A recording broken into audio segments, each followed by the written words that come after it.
بسم اللہ الرحمن الرحیم. Let's talk about Islamic studies. Islamic studies ہمارا CSS کا ایک کمپلسری سبجیکٹ ہے.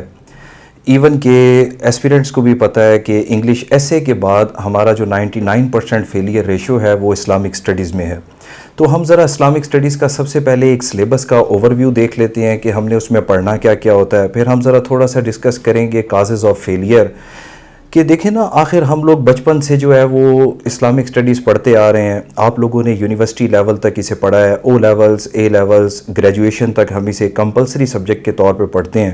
Even though we belong to a Muslim family and a society, اس کے باوجود اسلامک اسٹڈیز میں فیل ہو جائیں تو ہمیں جو ہے وہ کازز آف فیلئر بھی تھوڑے سے دیکھنے چاہیے. اور ساتھ ہی ساتھ پھر ہم دیکھیں گے کہ ہمارے ایگزامینر کی ڈیمانڈ کیا ہے، اس میں کیا کیا چیزیں ریکوائرڈ ہوتی ہیں اور جو ہمیں جو ہے وہ ایزیلی مور دین 70 مارکس کے لیے چاہیے. سب سے پہلے ہم اگر سلیبس کی بات کریں تو we have 7 chapters in Islamic studies, اور مور اور لیس جو آپ کے CSS کا سلیبس ہے یہی PMS کا بھی سلیبس ہے. چاہے آپ PMS KPK دیں، PMS پنجاب دیں، PMS GB دیں، ایون دو کہ آپ PCS بلوچستان دیں یا PCS Sindh public service commission کا دیں، سلیبس سیم ہے. اس کے پہلے چیپٹر کے اندر ہم نے انٹروڈکشن ٹو اسلام کے حوالے سے پڑھنا ہوتا ہے. اسلام، اس کا معنی اور مفہوم، ہمارے بیسک بلیفز، فیتھس اینڈ ورشپس، اور اس چیپٹر میں سے ہمارے 1 یا 2 کویشچنز بھی آتے ہیں. سیکنڈ چیپٹر ہمارا نہایت آسان، most important, regarding seerah of holy prophet peace be upon him. اس چیپٹر میں سے آج کل ایگزامینر کا ٹرینڈ زیادہ ہے کہ وہ سیرہ کو کس طرح ہماری ڈے ٹو ڈے لائف سے ریلیٹ کر دے، کویشچنز کو اپلائیڈ فارم میں کر دے، اور ساتھ ہی ساتھ میں پھر اسی پورشن سے ہمارے میکسیمم MCQs بھی بنتے ہیں. تھرڈ پورشن ہمارا بڑا امپورٹنٹ ہے ہیومن رائٹس کے حوالے سے کہ اس میں ایگزامینر ہم سے اوپینین بیسڈ کویشچنز دیتا ہے اور انالیٹیکل سکل کے تحت جو ہے وہ ہمیں آنسر کرنے ہوتے ہیں. جیسے ایگزامینر اس میں کمپیریزن مانگتا ہے کہ جی concept of human rights in Islam with respect to west, women rights in Islam with respect to feminism, rights of minorities with respect to Pakistan, اور ایک اور اس کے اندر کویشچن ہے اسٹیٹس آف مین کائنڈ.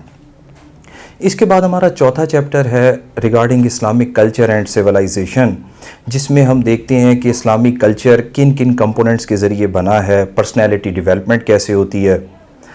اور ففتھ چیپٹر ہمارا ہے اسلام اینڈ دا ورلڈ. اس کے اندر ہم نے پڑھنا ہے impacts of Islamic culture and civilisation on West and vice versa. پھر اس کے اندر ہم دیکھیں گے اسلام کو آج کل کن کن چیلنجز کا سامنا ہے. آپ دیکھیں جس طرح ایکسٹریمزم ہے، ٹیررزم ہے، یا آج کل ایک بڑا کویشچن ہے اسلاموفوبیا.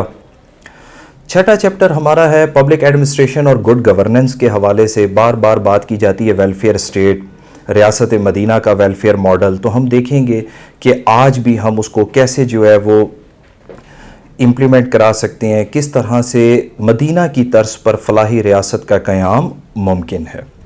اور لاسٹ ہمارا چیپٹر ہے، اس میں ہم نے ڈیفرنٹ سسٹمز پڑھنے ہیں، like political system of Islam, financial system of Islam, Islamic system of justice, اور خاص طور پہ سورسز آف شریعہ جن میں اجماع اور اجتہاد بھی شامل ہے. ہمارے پیپر کے اندر 7 کویشچنز آتے ہیں جن میں سے ہم نے 4 کرنے ہوتے ہیں. یہ ایک سلیبس کا اوور ویو تھا. اب ہم دیکھ لیتے ہیں کہ کازز آف فیلئر یا ہماری اسٹریٹجی کیا ہونی چاہیے. تو اس کے اندر سب سے بڑا جو ہمارا پلس پوائنٹ ہونا چاہیے تھا لیکن انفارچونیٹلی اسٹوڈنٹس کے لیے وہ ایک نیگیٹو پوائنٹ بن گیا ہے، وہ ہے ہمارا لینگویج ایشو. لینگویج ایشو کے اندر پرابلم یہ ہے کہ اسٹوڈنٹس کو کہہ دیا جاتا ہے کہ جی آپ انگلش میں رکھ لیں یا اردو میں رکھ لیں. ہمیں اپنی اسٹرینتھ یا ویکنیسز کے مطابق لینگویج آپٹ کرنی چاہیے. اور دیکھیں نا، اگر آپ کے ایکسپریشنز اردو میں اچھے ہیں، گو فار اردو. آپ اس میں آیات لکھیں، اس میں احادیث لکھیں. اچھا، پھر آیات لکھنے کے حوالے سے بھی ایک پرابلم ہے. ہمارے ہاں ایک مسکنسیپشن پائی جاتی ہے کہ زبردستی عربی لکھنے کی کوشش کریں.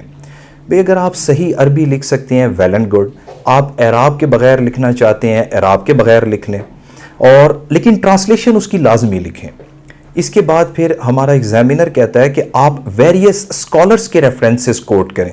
دیکھیں نا، ایک کویشچن ہے کہ وومن رائٹس کے اوپر ہم بات کر رہے ہیں تو اس کے اندر آپ پوری سورہ نساء لکھ دیں، لیکن اگر کمپیریزن ہے ویسٹ کے ساتھ تو جب تک ویسٹرن اسکالرس کو مینشن نہیں کریں گے پیپر کی ریکوائرمنٹ پوری نہیں ہوگی. اسی طرح پھر اس کے اندر ایک اور ایشو ہے ہمارا سیکٹیرینزم.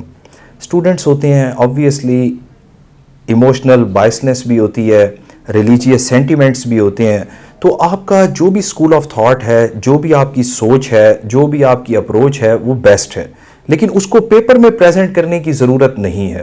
آپ کے پیپر میں کوئی بھی کنٹروورشل بات نہیں ہونی چاہیے. ساتھ میں پھر اسلامک سٹڈیز کے حوالے سے ایشو یہ ہے کہ ہم اسے بہت زیادہ فار گرانٹیڈ لے لیتے ہیں.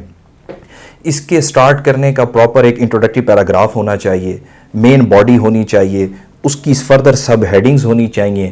پھر کسی کویشچن میں اگر کریٹیکل انالیسس دینا ہے تو ہم وہ انالیسس بھی دیں گے, اور ایٹ دی اینڈ اس میں حاصل کلام, حاصل بحث, ایپیلاگ, کنکلوژن کا ہونا بھی ضروری ہے.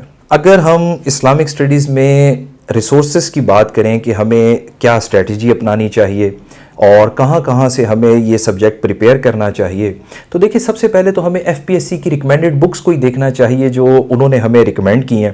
جیسے سر فہرست جو ہے وہ انٹروڈکشن ٹو اسلام, ڈاکٹر حمید اللہ کی بہت اچھی بک ہے, ایون کہ آپ کا 60% سلیبس بھی کور کرے گی. اور یہ اسی طرح ان کی ایک بک اردو میں بھی ہے, خطبات بہاولپور کے نام سے. ایک اور بک, بلکہ اسے تو بیسٹ بک کہنا چاہیے, اسلامی نظریہ حیات, پروفیسر خورشید احمد کی, اور یہ بک انگلش میں بھی ہے, اسلام اٹس میننگ اینڈ میسج کے نام سے. اسی طرح آپ جو ہے وہ تھرڈ بک لے سکتے ہیں, اسلام ایٹ اے گلینس, اسلام ایک نظر میں, صدر الدین اصلاحی کی. یہ 3 بکس بہت اچھی ہیں اور یہ آپ کا میکسیمم سلیبس کور کر دیں گی. اور as far as helping books are concerned, تو ہیلپنگ بک میں آبویسلی پھر آپ جو ہے وہ نوا پبلیکیشن کی بک ہے, ابھی پبلش کی ہے, اس کا کنٹینٹ بھی بہت اچھا ہے, میں نے دیکھا ہے, تو آپ لوگ جو ہے وہ بھی لے سکتے ہیں. ہوپ فلی یہ سٹف آپ کو ہیلپ کرے گا اور یہ سیشن جو ہے وہ آپ لوگوں کو ریٹن پریکٹس میں بھی بہت زیادہ ہیلپ فل ثابت ہوگا. ایٹ دی اینڈ آپ لوگ محنت کریں, بہت ساری دعائیں آپ لوگوں کے لیے, بیسٹ آف لک.